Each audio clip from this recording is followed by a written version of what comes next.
মৃত ছেলেটি রক্তমাখা জামায় আবার ফিরে এসেছে।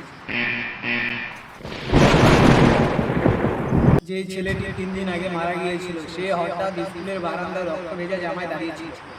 বিহারে 2016 সালে এক স্কুল পড়া ছাত্র ট্রেনে কাটা পড়ে মারা যায়। তার দেহ শনাক্ত করা হয়, কিন্তু তার ঠিক 3 দিন পর সে ফিরে আসে।